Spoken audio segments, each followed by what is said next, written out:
أعوذ بالله من الشيطان الرجيم بسم الله الرحمن الرحيم الحمد لله رب العالمين والصلاة والسلام على سيدنا ونبينا حبيب إله رب العالمين أبي القاسم المصطفى محمد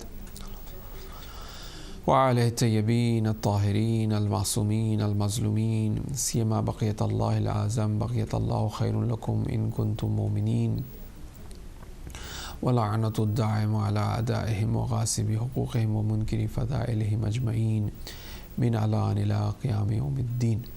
أما بعد، قال الله الحكيم في محكم الكتاب المجيد: كتب عليكم الصيام كما كتب على الذين من قبلك لعلكم تتقون. وأيضا قال الله الحكيم في محكم الكتاب المجيد: بسم الله الرحمن الرحيم: شهر رمضان الذي أنزل فيه القرآن هدى للناس وبينات من الهدى والفرقان. صدق الله العلي العظيم وصدق رسوله الكريم وصلى الله على سيدنا محمد وآله الطاهرين. قال رسول الله صلى الله عليه وآله وسلم في حديث معراج: بسم الله الرحمن الرحيم. قال الله: قال يا أحمد هل تعلم ما ميراث الصوم? O Ahmad, do you know what is mirath of Sawm? قال لا, I don't know. Then Allah says: قال ميراث الصوم قلة الأكل. Mirath of Sawm, inheritance of fasting is eating less and speaking less. ثم قال ميراث الصمت, and the mirath of samt, speaking less, is, do you know what it is? The inheritance of speaking less. Turithul hikmah, you will achieve hikmat. If one speak less, he will achieve hikmat, and the hikmat will bring about, the mirath of that is marifat, and the marifat will bring about yaqeen, and the yaqeen will make him or take him to a station where he does not care how he will begin his day, in difficulties or at ease, because of yaqeen, because he has that trust in God. And then fahada maqam, and this is the maqam of those who are radin, those who are pleased with God. Faman amila bir rida, and a person who acts upon the rida, amala bir rida thalatha khisal, he will be given 3 qisla, 3 maqamat, 3 attributes he will achieve. This was the narration that we talked about yesterday. And in continuation of this narration today, however, just a premise, a reminder, we are looking at the essential realities of fasting. We are looking at the fragrance of paradise in the month of Ramadan, how this month of Ramadan could be a foundation, a basis for our tarbiyat, for our training, for our teaching, and how this training, this tarbiyat, these changes that will come about inshallah in us should be our roadmap for the months to come. That means that if I am reciting Quran in this month, this should be carried out in the future months to come. My du'as, that should be carried out. My prayers on time, my charity, my visitation of my relatives, visitation of hospitals, to visit the sick and the ill people. It should be in the program. Once, for example, I should say that now 2 times during this month I will visit a person who is ill. Once a week I will visit a graveyard, a cemetery. Allahumma atqil ala ahli al-qubur as-surur. Right? So we want the practices and the changes that we are bringing into our life in the month of Ramadan, it should be extended in other months. Charity that we are doing, extended. Prayers that we are doing, extended. On time, extended. All of these things should extend in the other months. So this means that this month of Ramadan, or the month of Ramadan, is a month of tarbiyat of ours. And we looked at what the fasting, and we are invited, as we said, in this month of Ramadan, and God have invited us with hunger and thirst, and the importance of this hunger and thirst, that's where we are at now. Now this hunger and thirst will bring about speaking less, which will bring about hikmat, which will bring about ma'rifat, which will bring about yaqeen, and which will bring about rida, pleasure. And now this pleasure, the first maqam, as we said, is that shukr, a type of shukr, will be provided to us, whoever reach this maqam, without being contaminated by jahl, without any jahala. The shukr will be like that. When Imam Hussein alayhi salam is saying that, I'm shakir, I'm thankful, that this comes with yaqeen, this comes with ma'rifat, and this is not at all jahalat in there. He knows what's happening. He's fully aware of that, this being a test, this being nothing that is natural, and God is the one who is powerful in this, and it is He who is in control of this, and in return I should control myself, and I should be thankful for what's happening to me. So this constant thanksgiving, shukr of Imam Hussein alayhi salam on the day of Ashura is pointing out to the ma'rifat of Imam Hussein, not the jahalat, na'udhu billah. Because someone, if they look at it, okay, now Ali Akbar, his son is dead, he's saying shukr, I'm radi, I'm pleased. A person would say, what is this? His son died, he's thanking God for this. He should be upset for this, for example. He should not be thanking, he should be, why you did this, for example. I'm such a good man, such a good person, I'm the grandson of the Prophet, still, I haven't committed anything, but in return, Imam Hussein is thanksgiving, is thanking God. Ali Asghar that way, the same thing, Imam Hussein is thanksgiving. So this means that this shukr, this thanksgiving of the Imam and of awliya, the story which I mentioned in regards to Malik Jawad Agha Tabrizi, the text that we are following, his son died, right? Marhum. Is thanking, is shukr without being mixed up with jahalat. Wa dhikran, and he will be provided with remembrance without any khilt, without any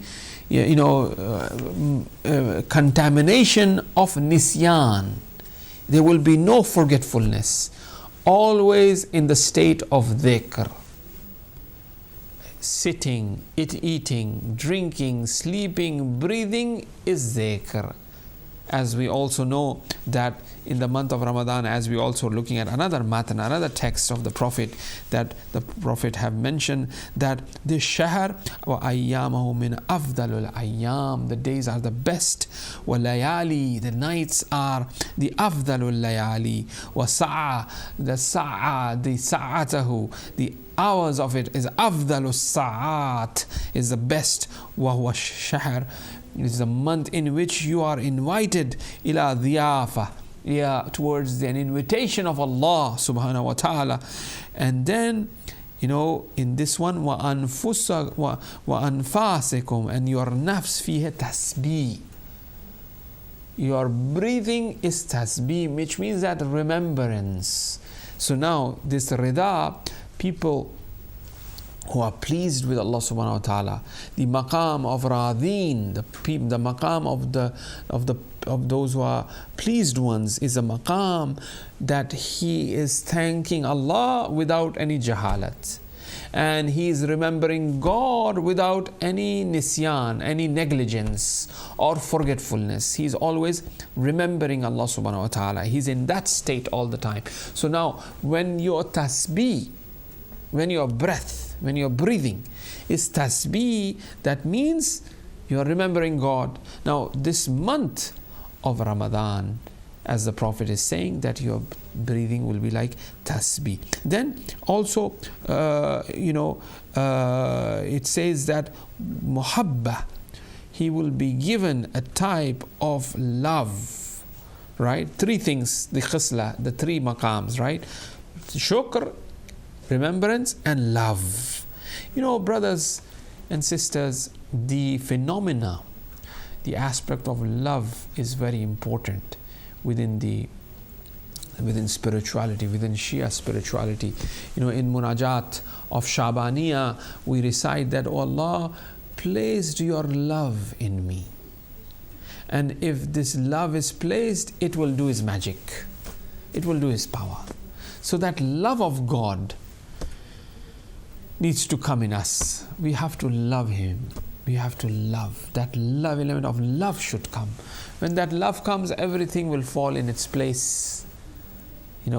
So therefore here, through fasting, through not speaking, through eating less, God is giving the maqam of rida, and this rida have three aspects: shukr, dhikr and muhabba. What type of muhabba?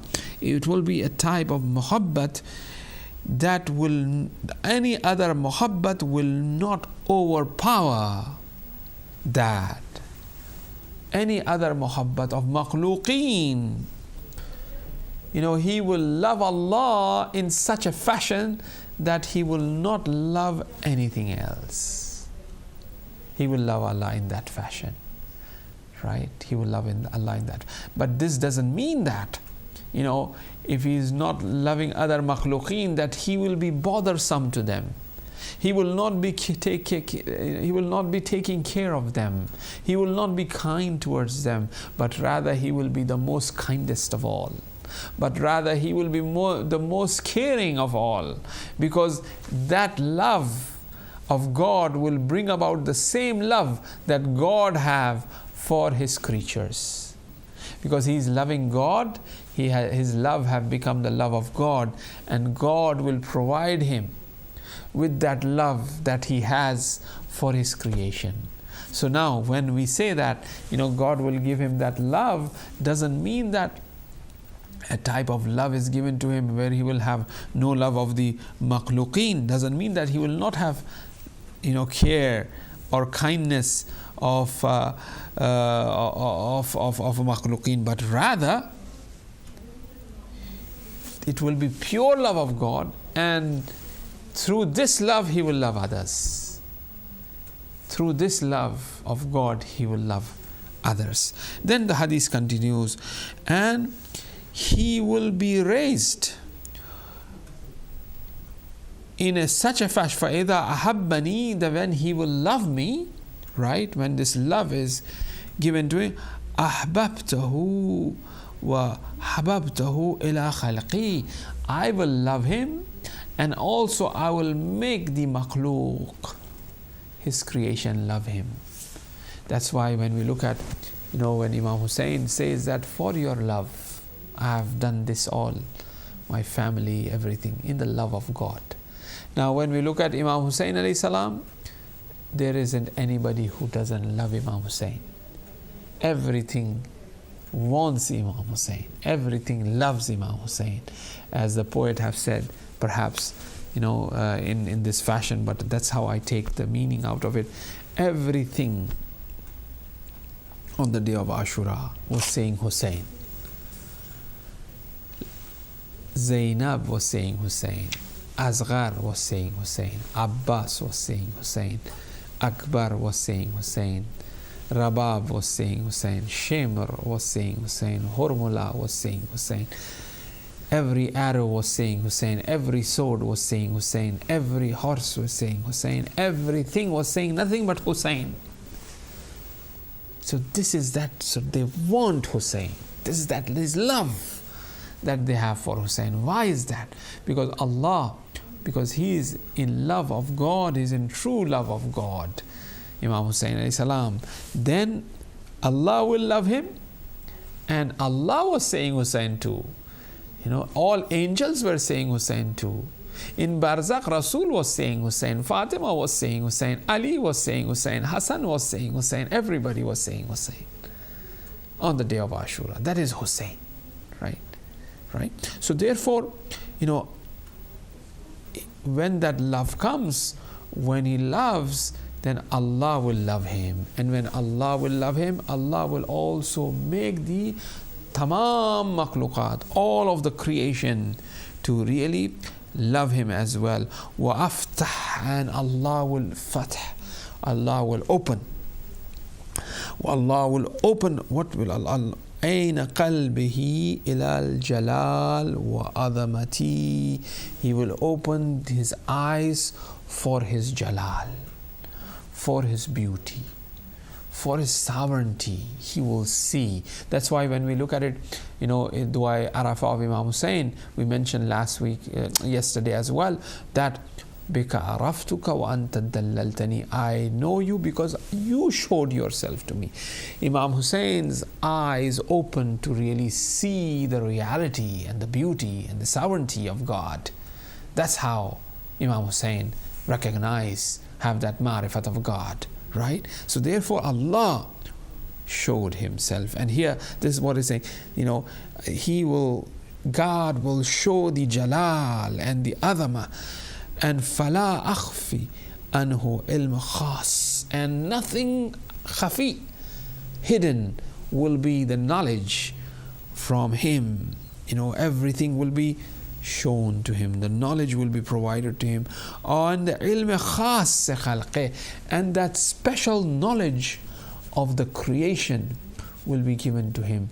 This man who is fasting, who is facing hunger, who is facing thirst, who is speaking less, will be given hikmat, will be given yaqeen, marifat, will be given yaqeen, will be given the maqam of rida. When he receives the maqam of rida, he will be given the shukr without jahl, he will be given dhikr without negligence, and he will be given muhabba.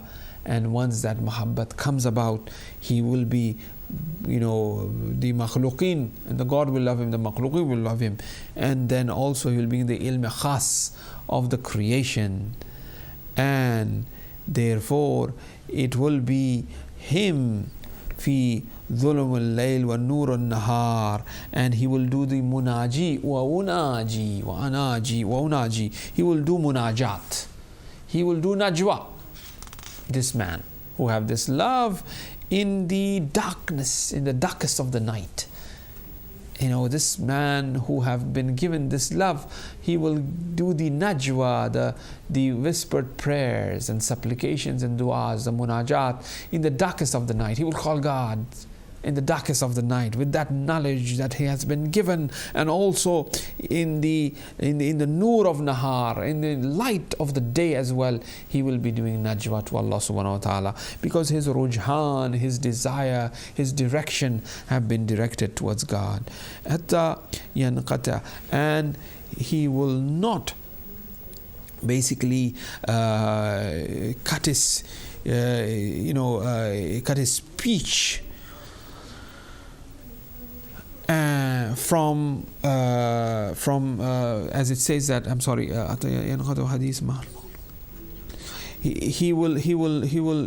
will cut the company of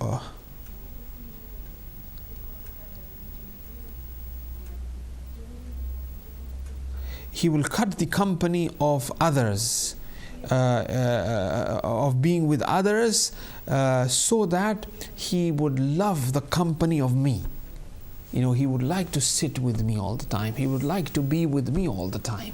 That's how a person who is fasting will end up with. This is a tarbiyat. It happens many times that, we like certain companies and we don't like certain companies. We go to certain places that we say, oh, when I will leave this place, when this will be over, so that I go to, or we yearn for certain people to be around them, to be with them. We yearn for going for ziyarat, don't we? Right? So through fasting, this person who have reached this maqam, he would cut the company of the makhluqeen and their majalis, and would like to stay and would like to be with Allah subhanahu wa ta'ala's company. Now once again, as I mentioned earlier, when he is with them, with the people as well, he's with God. When he is, for example, not loving the makhluqeen but loving God, in reality he is loving the makhluqeen through God. His love is through God, is not independent of. So therefore, if the independent love could be a hurdle for him to to practice what the Mawla, what the Master, what God is really asking him to do. Now, when he has this love for God, then therefore, he's been not restricted, or the love of the makhluqeen or care of the makhluqeen of his creation, of the creation, is becoming a hurdle for him, right? So therefore, that's what happens. And day and night he will be doing the najwa, and he will not have the heart with public, with people. And then I will make him hear, this is very beautiful, I will make him hear the kalam and the kalam of the angels, right? That is an honor, that one hear to the sound, as it says, يُسَبِّحُ لِلَّهِ مَا فِي السَّمَاوَاتِ وَالْأَرْضِ, whatsoever is in the heaven and earth, doing tasbih of Allah subhanahu wa ta'ala. Why this is happening? Because of fasting. So brothers and sisters, we are in this special month, which is really giving us tarbiyat, an opportunity to be in the company of Allah, to the level where we are able to listen to the kalam, وَكَلَامَ مَلَائِكَتِي وَعَرَفُوا سِرَّ الَّذِي سَتَرْتَهُ مِنْ خَلْقِي. And at the same time, he will be given and provided that sir that is hidden from others. So he will be able to see something that others are not seeing. And that is through fasting. And this is a very beautiful and long hadith, and Malik Jawad Aghai Tabrizi discussed this in further, but I will stop here and then we'll continue the hadith again, and to remind us and go back onto what hunger and thirst will bring about. Number one, Malik Jawad Aghai Tabrizi in his Matan in Muraqibat goes back and he mentions that number one, improve our understanding. It will improve our marifat. So fasting should bring about marifat for us. So make sure that after 1 day or 2 day or 3 day of fast, we have to check ourselves that how much of this marifat have increased in me, how much of this yaqeen of God has increased in me, how much of I'm being pleased by God's destiny. So I have to check myself, through this fasting. I have to check myself. Then we have to look at the second thing which points out to is that the effect of kamkhuri is also, it will protect us from lust and shahwat. Aghai Malik Jawad Aghai Tabrizi says. Number 3, it will provide us a special maqam and a place of mahmud through fasting, through ibadat. This is what will happen. Maqam mahmud a person will achieve through less fasting, through less eating and less drinking. This is what will happen. And the other athar of this is that it will provide him with time to worship, because he is not eating, he is not spending time there. It will provide him with that time that he will perform. He's supposed to be sleeping, but he's waking up for sahri, he's doing his fajr, he's doing dua sahar, so on and so forth. It will provide him one of the fayde, or one of the positive aspects that will come about, that change will come about in him, is that it will provide him to be mutawadi, to be humble. Through fasting, he will become humble. He will remember the poor. He will remember the hereafter. He is recollecting. He's really looking at himself, what is happening. So this is what this fasting should bring about in him. This changes should come about in him. Now, as we also said that we will be looking at another matan, another text which is in regards to fasting, to really understand the rights. We said in the very beginning, in our first discussion that we have, that it is quite important to know the rights and rituals of this month that is on us. Now the Prophet says that he regards this as Shahrullah. That means he is giving value to the month with the name of God. That means there is value time has a value, makan has a value, place has a value. So this is pointed from a philosophical point of view as well. The time has been given some sort of value here. So we have to make sure that we are someone who pay importance to time. We are someone who make use of this time. As Amirul Mu'mineen says that opportunities are like clouds, they come and they vanish, and if we don't make use of them. So we have to make sure that we make best. Now this month of Ramadan is an opportunity for us to be in the service of Allah subhanahu wa ta'ala, to perform our ibadah, to perform our our Quran, dhikr, and as we said, we have to really carry this in the future months to come. Now,